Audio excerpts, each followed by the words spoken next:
What's up, Smoky Mountain Club? Joshua Dobbs coming to you live, week 12 with my boy Thomas Edwards. What's up, TP?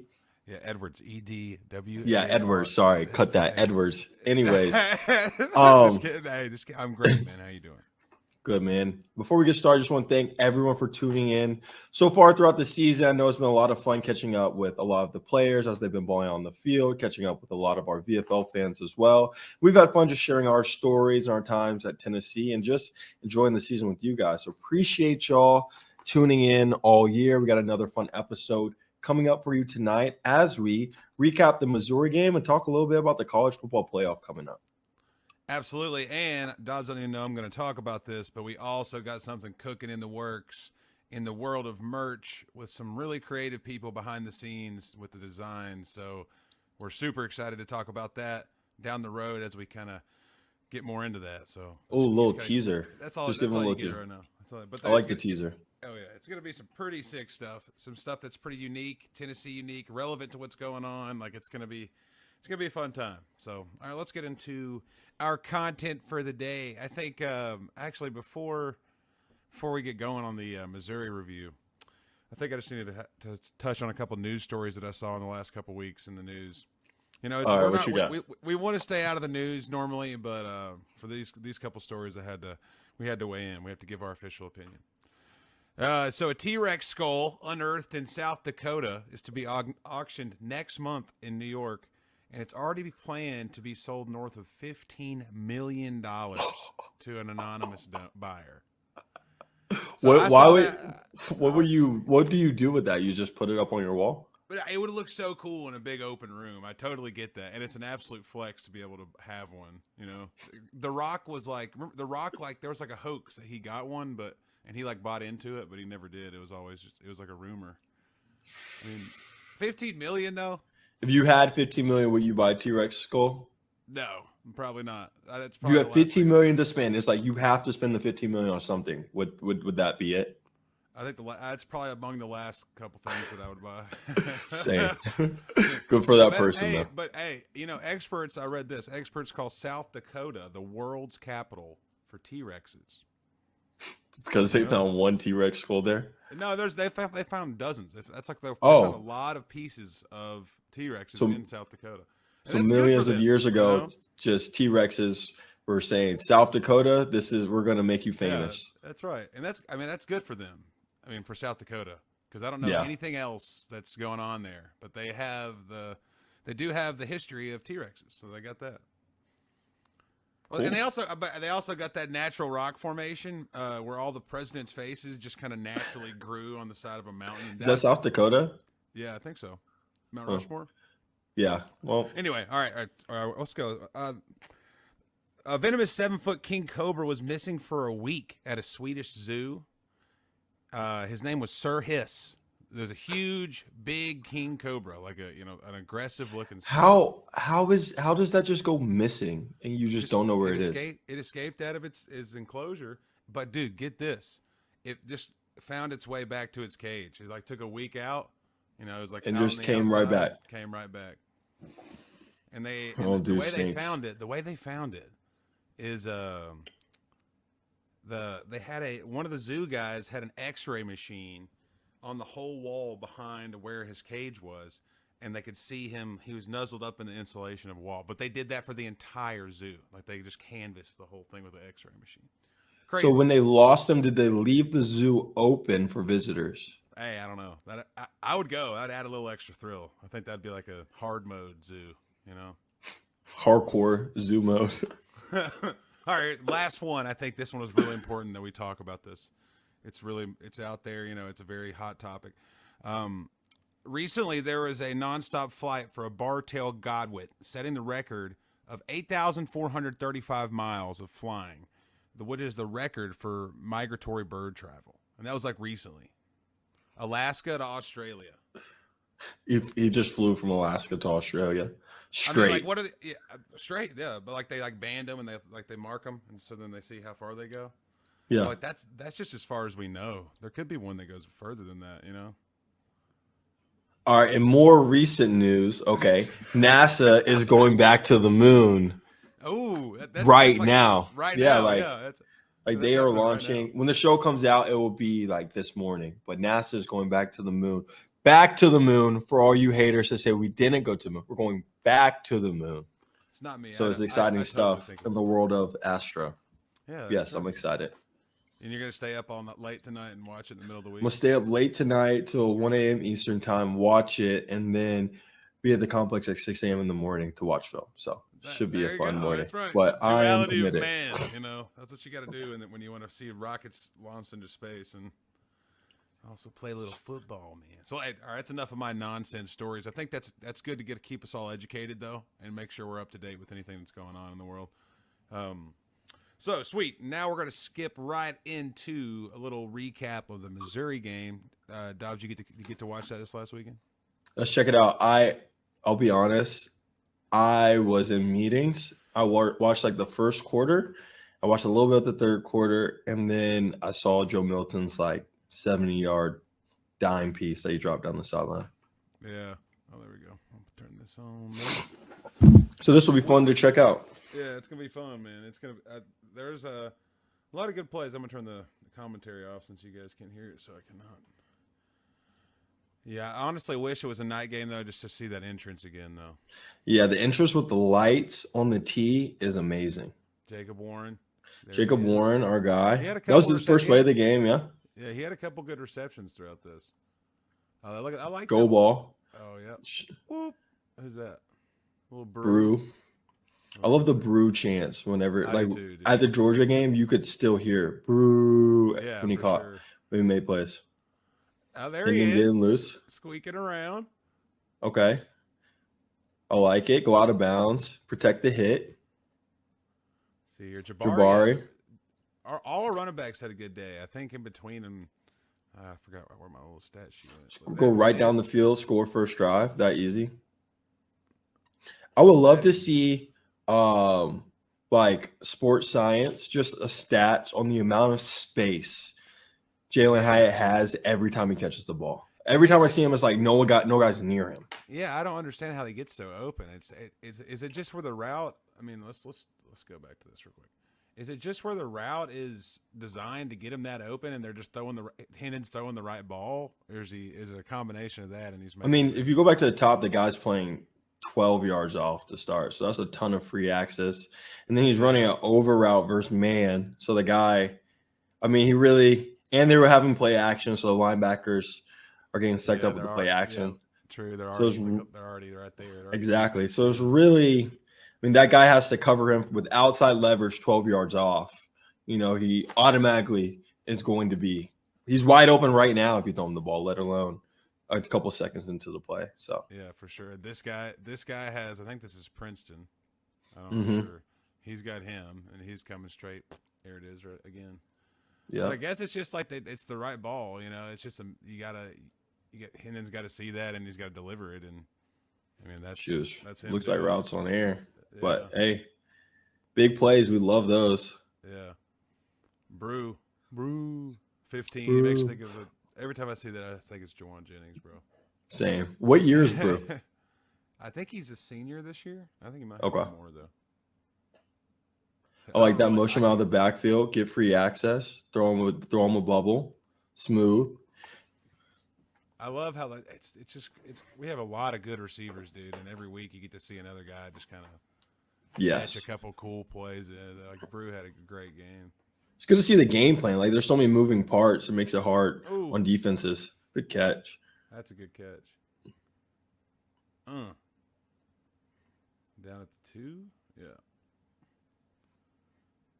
Little pace, tempo, inside zone, touchdown. What's the game? 14-7. Was the game ever tight? Yeah, it was tight all the way through. It was tight throughout the third quarter, right? Yeah, up until the third quarter? For sure, yeah. And then they turned it on for sure. Like you can – the highlight – these are obviously the highlights from Tennessee's website, but you can see it's just a lot of – here in a minute, it just gets going, dude. Like they just keep – there's a lot of big explosive runs. Different running backs. Hendon had 50 rushing yards too, man. He's running around too. So and three other running backs had even carries. So I mean, like it was a lot of offense, 700 something yards of offense. Yeah, I saw that. before the game, Mr. Haslam came in the locker room and comes up to me and goes, "Do you guys ever have 724 yards of offense?" Keep in mind, that was a school record. So, no, we didn't have 724 yards. I was like, yeah, I think they beat us. I think, like, when we played Missouri, my senior year, we had, like, 670. So, yeah, Joe Milton throwing – away, right, at Missouri? No, at home. At home. Our senior night. Gotcha. I was like, yeah, Joe Milton throwing that 60-yard bomb definitely blew that out the water at the end of the game. Yeah, for sure. That and Joe Milton was 3 for 3, I think, too. So with like 101 yards. Yeah, so he just stepped right in there and delivered the ball for sure. They said he had more yards than Kentucky's quarterback did this week. Oh yeah, they had a tough week, man. Yeah. Oh, there it is. Ooh. Wow, hey, Jabari. Dude, what a move that is. There you go. That's that Waffle House he talked about. Yeah, that's right. He probably got that Waffle House in him before this game at some point. Good protection all game too from the O-line, man. Cooper was SC lineman of the week. Shout out our guy. We're gonna get him on here this week. Shout out our guy Cooper. And Jerome last week. Jerome was it last week, I'm pretty sure. So I mean, so our guys are balling. That's always good to see, man. Especially against a good defense. Seeing those guys play well. And get the recognition up front. I'll make a miss. Oh. Look at 56 right here.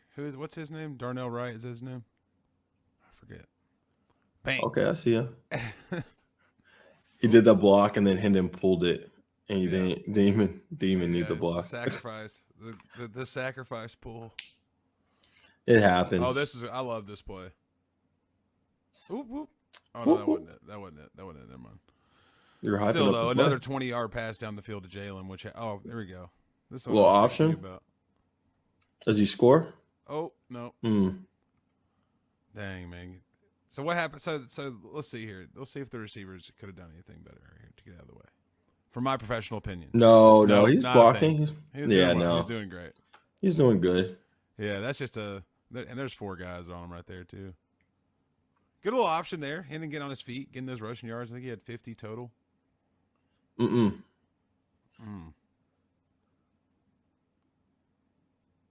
next here? A little swing out here. Swing out, right. Space play. It's cool to see like the young running backs really playing well too. I feel like every week is a new running back. Oh man, this was a walk-in, wasn't it? Go back to the top. Oh yeah, I did. Okay, let's watch this. Look at that block by Brew. Okay, look at this. Look at this comes out of. That's so difficult. Like, all right, go back to the stop. Go back to the start. Got you. So you got jet motion, defense is in quarters. You got a receiver in the backfield and a receiver disguised as a tight end on the nub. Yeah, that's just super difficult. Yeah, man, that's really great play design. Really great play design. And that's how he sneaks out of there. Kind of sneaks out post rail combo. Yeah, it's off to the races. And then look at Brew. Like that's a smart blocking downfield, the effort, yeah. And then turning, and I'm good. So winning teams do, man. Yeah, it's good stuff.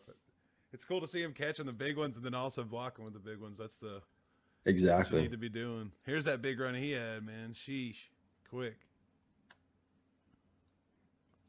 Ooh. Samson. I was going to take it for 6. Yeah, I thought he was too. Oh. He's a young guy, though. I'm going to look him up real quick before I don't. There we go. Easy. Don't get beat to the flat. Yeah, he's a freshman. There's Brew again. Yeah, it's awesome. Yeah, how many yards did Brew have? Let's see here.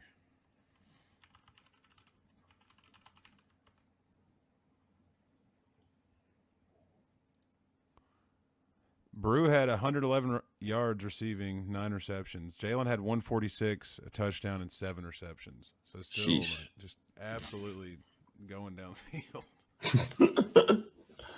Just laying it on him. 20 yards a reception, man. He's killing it. In there, Jalen Wright. Oh, I bet it's going to be start to get cold. Tyler Barron. We're done with games, but cold kneeling's fun. Cold kneeling is fun, man. I Like a remember getting chicken like a noodle soup. 3:30 game and get start during the game. Yeah, that's cool. Those games rock. Oh man, Oh, there we go. defensive highlight. You love to see that. Yeah, we love to see that. That was a good one there. Guy What a good McGrath field goal can there. kick the football now. Get him down the. Here we go. Joe Milton. Joe Milton show. Okay. Putting the head down. Putting the head down. Hand in the dirt. And he's gonna. There we go. Joe Milton show. Joe Milton show. Bomb. Huh. Squirrel White too in the end zone. I think He's been playing really well. Him too. Yeah, we're gonna see a lot more of him. Our guy Tyler Barron had a good game too. I think he had 3 TFLs and a sack. Shout out TB. That's good to see. Everyone playing well. Yeah, because they got to keep it up, dude. You know, they got 2 big away games. Every Yep. game's big now, especially when you have implications like we do. All right, go back. Let's figure out. Let's go back. Let's see how far he threw this thing. All right. Yeah. He threw it from the 35. 35, 15. It was caught on the 5-yard line. That's a 50-yard in the air. So some quick math. Your 35 to 5 is 15 plus 15. 45, 60 yards. 60 yards. Then it was 60 yards. diagonal, so it was There we go. across the field. So Yeah. it probably was like a 70-yard throw. Yeah, and it was just on the money. On the money. We'd love to see the receiver stay out there, you know, Yeah, get in the end zone, get you a touchdown. Get the touchdown. Get the touchdown. Oh, man. But hey, that's a long ball. Yeah, a lot of points for the old Vols this weekend, man. 66 points. I think they Not got surprised. I think people are giving them some flack. What do you think about that, Josh? You think people are giving them flack for scoring points at the end of the game? What do you think? I mean, I think like right now, like where the program is, like with a lot of guys that are going to be leaving, you want to be able to get the next guys as much experience as you can. And so putting them in there to actually let them play ball and play well, make mistakes, whatever, but give them some film that you're able to coach them and grade them off of is crucial. So when you're at this point, exactly, against a good SEC opponent, give them some real time, real game action. I love it as a player. You know, I think like obviously people can be, oh man, you're running up the score, yada yada. But I mean, so you work hard for wins, especially in the SEC. So when you get those opportunities to let those guys go out and play, man, you got to let them go out and play and get ready for their opportunity. Yeah, for sure. And I mean, it's just crazy to say that, but we're now entering the realm of where quality of wins, especially towards the end of the season, it's not the biggest indicator of playoff, potential, but it's definitely something that could be looked at, as we get to the end of the year and talk about, who we've played, our strength of schedule, if we're trying to get into the playoffs. So I mean, Yeah. for me, I just want to see more steam every time. And What do you think happens with the playoffs as it plays out? Just looking at the slate. So, yeah, okay. So I was looking at the rankings today. So number 1 is Georgia, 2 is Ohio State, 3 is Michigan, 4 is TCU, and then we got Tennessee sitting at 5. So realistically, Georgia's got Kentucky and Georgia Tech left. I think they're straight to Atlanta versus LSU. So I'm not worried. I think they're going to win against LSU handily, and I think they're going to take number 1. I think Ohio State, Michigan determines who gets number 2, the 2 seed. Yes. So I think Ohio State takes that. They got Maryland also before Michigan, and that's just if they win both warm-up game. Yep, they're right at 2. They're still sitting at 2. At that point, we get to 3, and I think TCU is going to win out also. I think last week going to Texas, being 11-point dogs. I think we're not going to want them to win. I think that they've just seen the opposing crowd already. They've already seen a hostile Texas crowd where the nation was betting against them. Very true. They're steamed and they're ready to roll, man. I think that they got at Baylor, which could be tough. Baylor's not what they have been in the past, couple years. But anyway, I think that they go on and they got Iowa State to close it out. Which if Iowa State's not an absolute, not a slap game. Yeah, they can play football too. So I mean, I think they get 3, and then I think it comes down to us winning out against South Carolina and Vanderbilt versus Michigan winning out when they play Illinois and Michigan State also. So what happens? What do you think happens if TCU wins out but loses in the Big 12 championship game? I still think that they could potentially get in, but I don't want to say that it's like I think it's gonna be either way. It could be either. Me too. The most interesting scenario I'm interested in hopefully not seeing is Georgia LSU. Georgia's undefeated. LSU beats Georgia in the SEC championship game. A one-loss Georgia team that still ran the slate, you got to think still goes. Yeah. And then do you hold out the SEC champion? No. Yeah, they're both. You can't hold out the SEC champion from the playoff. At that point, that's where it's just like the quality, because like Tennessee is 5, LSU would have a loss to Tennessee. Like they've played the people they've played, and still winning at the end of the season. So I mean, like it would have to be LSU would have to be in there somewhere. You know, it would be Georgia. I still think Georgia would have to be 1. I mean, because they're undefeated the whole season with the people that they played. True. I mean, what Georgia wasn't. I mean, like not crazy strength of schedule, but they played us. They played Oregon, who's also finishing strong this season. But I mean, I don't know. That's a shakeup. I don't even think I think that's probably that's the worst case scenario for us. That's the biggest shakeup that could happen. Always thinking worst case scenario. Obviously, best case scenario is we win out, Georgia wins out, Ohio State, Michigan. It really doesn't matter. Yeah. Because whoever wins the Big Ten is going to go, and then TCU slips up. I think it's easier for the playoff committee to let Ohio State or to let Michigan out of it than Ohio State out of it. I feel like if Ohio State beats Michigan, they're clearly in. But if Michigan beats Ohio State, there's still going to be some guy that's like Ohio State should go. Really good offensive football team. Like there's going to be somebody that's going to. So I think perfect is what you're saying, except for Georgia, and then it gets Ohio State because they win. Then TCU, and then us because our strength of schedule is better than 1-loss Michigan. That's my scenario there. I like it. Hey, we're locked in to see. I guess only thing left to do is just watch and wait, right? Yeah, I know, and it's every week changes. It's crazy that we're what I think is good that we have in our back pocket, and people may not agree with this one. But we were ranked 1 in the first rankings, so that shows you that what they think about our team already. And it is new every week. And I'm not saying it carries over, but it's people voting on this. They don't have a clean slate memory. They remember all the stuff we've done the whole season, and probably where they started in their college football playoff ranking too. So we got that in our back pocket. They liked us at the beginning. Exactly, and with some great wins, I think it should work out for us. We just got to handle business on our end and then let the chips fall where they may. Yeah, at South Carolina this weekend. We'll talk more about this tomorrow with Cooper and Jerome. But that's like we said, dude, that's not an easy place to play. And South Carolina knows everything that's on everything that we have going, right? Like, so they're going to bring their best shot. I know they haven't been playing well, but still though, that's still a tough place to play. And it's a night game, which I hate seeing. I want that thing to be at noon, get that thing over with. And then it's like I was talking about last week. It's just like a night game. And is this the first night game they've played? They played the smaller schools at night early. Daylight savings time. This is why it freaks me out, dude. Is because you have to sit around in that hotel all day. And watch the sun go down, and then pack your stuff up and go to work. You literally get to the stadium and it's already dark. Yeah, that's tough. So I mean, like sometimes it's it's kind of like turn the lights on, let's play. But if you sit around all day, and you can get drained for sure.